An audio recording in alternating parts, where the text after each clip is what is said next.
इस वक्त दुनिया भर की नजरें चीन पर हैं, क्योंकि प्रधानमंत्री नरेंद्र मोदी और चीनी राष्ट्रपति शी जिनपिंग के बीच पूरे 7 साल बाद मुलाकात हुई। अमेरिकी टैरिफ के बीच दोनों नेताओं की इस मुलाकात पर सबकी निगाहें टिकी हैं। लगभग 1 घंटे चली इस बैठक में प्रधानमंत्री मोदी ने द्विपक्षीय रिश्तों में हालिया प्रगति पर जोर दिया। पीएम ने मीटिंग के दौरान सीमा विवाद पर विशेष प्रतिनिधियों के बीच हुआ समझौता, कैलाश मानसरोवर यात्रा की बहाली और दोनों देशों के बीच डायरेक्ट फ्लाइट्स शुरू होने का जिक्र किया। प्रधानमंत्री मोदी ने कहा कि दोनों देशों के लोगों के हित हमारे सहयोग से जुड़े हुए हैं। ये पूरी मानवता के कल्याण का भी मार्ग प्रशस्त करेगा। उन्होंने कहा कि हम आपसी विश्वास, सम्मान और संवेदनशीलता के आधार पर अपने संबंधों को आगे बढ़ाने के लिए प्रतिबद्ध हैं। सुनिए। हमारे गर्मजोशी भरे स्वागत के लिए मैं आपका हृदय से आभार व्यक्त करता हूँ। पिछले वर्ष कयान में हमारी बहुत ही सार्थक चर्चा हुई।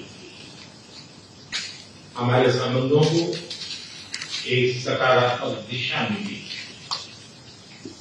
सीमा पर डिसएग्रीमेंट के बाद शांति और स्थिरता का माहौल बना हुआ है।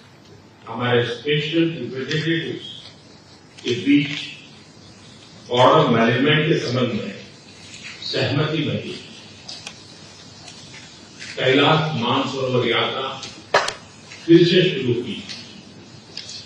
दोनों देशों के बीच डायरेक्ट फ्लाइट भी फिर से शुरू की जा रही है। हमारे सहयोग से दोनों देशों के 2.8 बिलियन लोगों के हित जुड़े हुए हैं। इससे पूरी मानवता के कल्याण का मार्ग भी प्रशस्त होगा।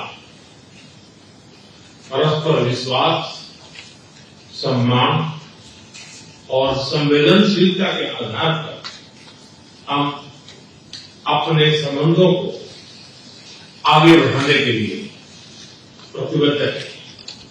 एथेंस चीन द्वारा एचसीओ की सफल अध्यक्षता के लिए मैं आपको बहुत बहुत बधाई देता हूं। एक बार फिर चीन यात्रा के निमंत्रण के लिए और आज की हमारी बैठक के लिए आपका हार्दिक धन्यवाद। बैठक में चीनी राष्ट्रपति शी जिनपिंग ने कहा कि प्रधानमंत्री मोदी, आपसे मिलकर बहुत खुशी हुई। मैं एससीओ शिखर सम्मेलन के लिए चीन में आपका स्वागत करता हूं। पिछले साल कजान में हमारी सफल बैठक हुई थी। शी जिनपिंग ने साथ ही कहा कि दुनिया बदलाव की ओर बढ़ रही है। चीन और भारत तो बहुत प्राचीन सभ्यताएं हैं। हम दुनिया की सबसे ज्यादा जनसंख्या वाले 2 देश हैं और ग्लोबल साउथ का हिस्सा भी हैं। ऐसे में हमारा मित्र होना, अच्छे पड़ोसी बनना और ड्रैगन और हाथी का एक साथ आना बहुत जरूरी है। काबिले गौर है कि भारत और चीन के रिश्ते 2020 की गलवान झड़प के बाद सबसे निचले स्तर पर पहुंच गए थे। इससे पहले डोकलाम विवाद और सालों की अविश्वास की स्थिति रही। वही रिश्तों में नरमी पिछले साल अक्टूबर से ही शुरू हुई, जब प्रधानमंत्री नरेंद्र मोदी और शी जिनपिंग ने रूस में ब्रिक्स समिट के दौरान मुलाकात की थी। अब एक बार फिर दोनों नेताओं के बीच हुई मुलाकात ने उम्मीदें बढ़ा दी हैं। ब्यूरो रिपोर्ट, सूर्या समाचार।